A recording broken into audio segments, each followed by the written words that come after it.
Операция «Снегоход» прошла накануне в Якутске. Инспекторы ГИБДД и сотрудники Гостехнадзора посетили места, где ездит снегоходная техника.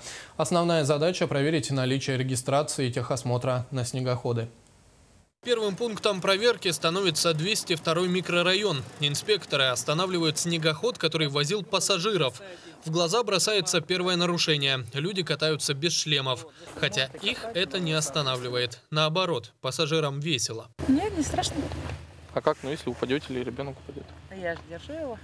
Продолжая осмотр, инспекторы узнают, что у водителя нет документов о регистрации снегохода. Поэтому было принято решение вызвать эвакуатор и увезти транспорт на штрафстоянку. Кроме этого, нарушители должны будут заплатить денежный штраф. Если юридические лица от 5 до 10 тысяч, если физическое лицо, значит штраф от 1500 до 2000. И, соответственно, кто управлял транспортным средством без удостоверения тракториста-машиниста, статья 9.3 от 300 рублей и выше.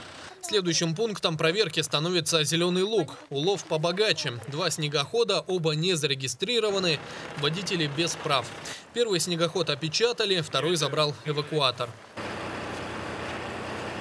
Третий пункт расположен на озере Сайсары. Здесь также 2 снегохода. Один не зарегистрирован, а у водителя нет прав. Второй снегоход оказался с регистрационными номерами, значит, по логике он должен быть в базе данных. Однако документы на него нам показать не смогли. Да и водитель оказался не слишком компетентным для управления подобным транспортом. А у вас есть удостоверение управления, допуск к управлению этим транспортным средством? Категория А1, удостоверение тракториста-машиниста. Операция «Снегоход» продолжится в северных районах Якутии, где наибольшая потребность в этом виде транспорта. В Гостехнадзоре отмечают, жители северной части республики более щепетильно подходят к вопросу оформления документов для езды на снегоходах. На снегоходе они ездят, охотятся и детей в садик возят.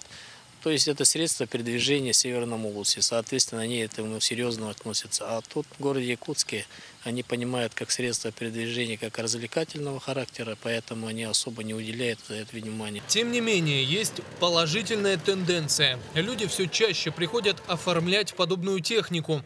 На права для вождения снегоходов сдают семьями, ведь полученные навыки, а также оформленные согласно закону документы – это одни из аспектов самого главного – безопасности. Александр Лысак, Василий Соловьев, НВК «Саха», Якутск.